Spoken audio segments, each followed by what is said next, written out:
Your votes are in. Everything's been added up, and folks, we do have a winner. This is Scale Model Addict.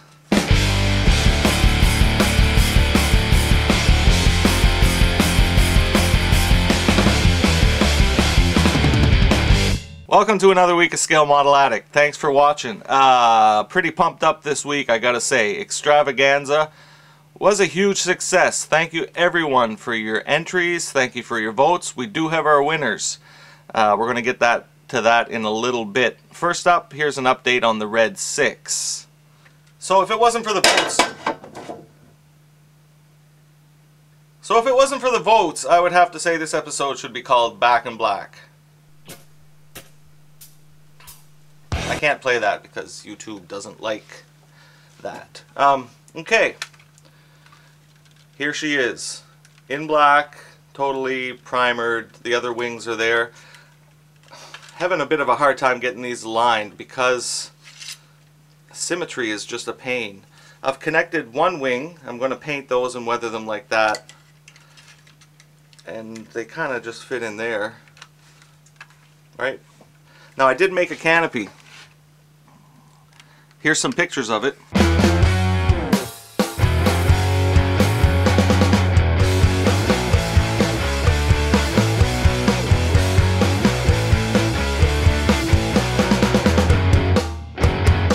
Now that obviously is before the primer coat. What I did to do this, let's go over here. To make that, well, this is officially a tip section, so roll that. Okay, this tip is brought to me by Stephen Loftus at the Maritime Science Fiction Modelers. Thank you, Stephen. When we were down in Shearwater, he mentioned just getting things accurate. So I took the body of that, measured it with the calipers, and got exact dimensions of basically, whoa. I got the dimensions like here to there, and there to there, and there to there, right? All the, ooh, that's not glued on yet. All the triangles. So I printed them on the computer using a vector program. I use CorelDRAW for this, but Adobe Illustrator works great, and Macromedia Freehand a while back, that was another good one. So I made a template, right, of the pieces. Now, the thing that was really eating me was that little internal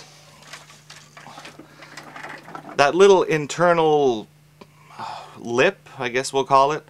You got the main hole and then there's a little ribbing inside. I wanted to try to duplicate that. So I figured it all out on paper, and then I took this and cut it out. Right? Then I took some spray glue. Now, Stephen recommended using rubber cement type stuff. I just couldn't find any. But I had some of this spray adhesive. So I just sprayed it on the back of the paper, and I didn't soak it, just a bit. Then I stuck that on the styrene, which was like 1 mil, and cut out my pieces. I cut out the inside, well, on the 5th try, I cut out the inside of the windows first. And that proved to be the trick. Cut out the inside of your windows first so you're not left with just a tiny 1 millimeter sliver. And then the rest. And it took a little bit of shaping, but those are pretty dead on.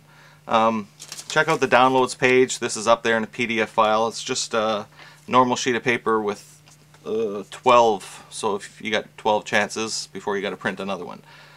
So those are there. Enjoy. It works good. It looks good. It fits tight.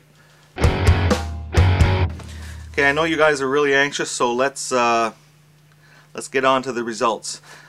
What I'm going to do right now is name the top 4. Okay, the top 4: first place, second place, third place, and honorable mention. So in no particular order, here are your top 4 results. Entry number 4, the ESS Egg Scalloper. Entry number 13, the Egg Star under construction. Entry number 3, Egg Drone. And rounding up our top 4 is entry number 2, Egg 2 D2. So again, thank you to all the participants. Can't thank you enough. This contest would have been some sucky if I would have had 2 entries. Or none. Let's get one of you out of your misery. Honorable mention goes to entry number Oh, the suspense. Goes to entry number 2, EGGZtravaganza. So here's a little DIY section, kind of more like a dollar store, what you can find section. I want to thank Model Man Tom for all these tips. They're not, it was his thinking. I watched his videos and then I went out and kind of copied him. So anybody who's watching this channel, check out Model Man Tom. Just, well, there'll be a link to his channel in the sidebar. But he's doing modeling videos and really, really some great stuff. He's got lots of good ideas. And let's get rid of Clarence and steal all his good ideas. That was a bad accent. So anyways, a little SNL reference there. Yeah. Okay, dollar store lighting. Check this out. Okay, this was $1.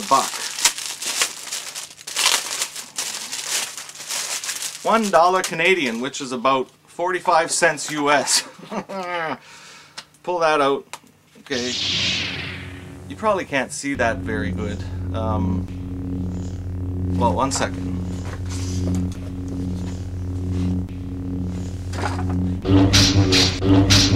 But what you get inside of this are 3 LEDs, a red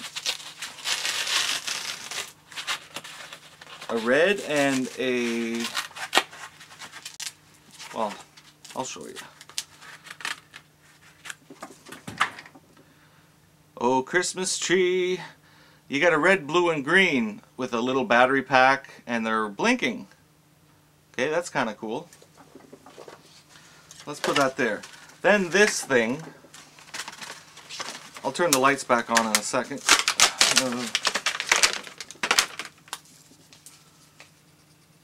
This is a spinny fiber optic thing, whatever. But the catch with this is,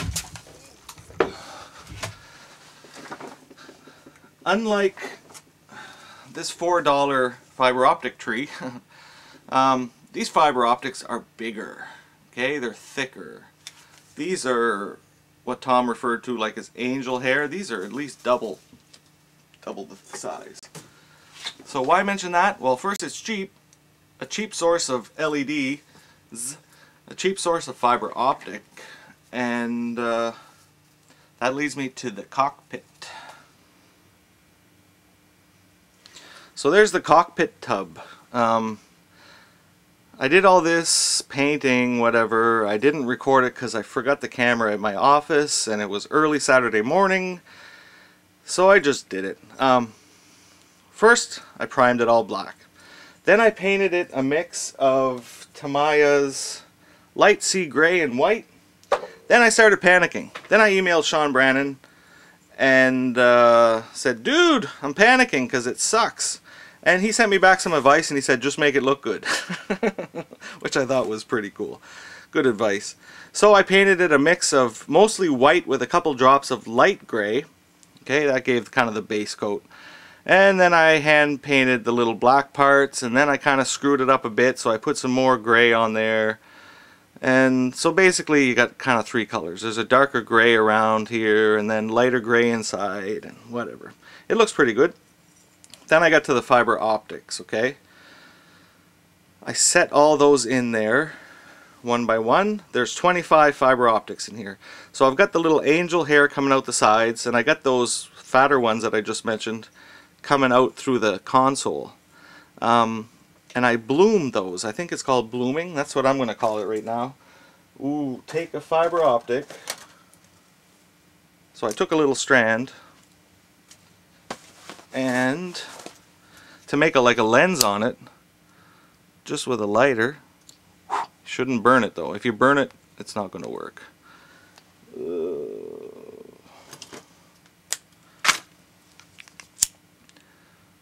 Just very gently,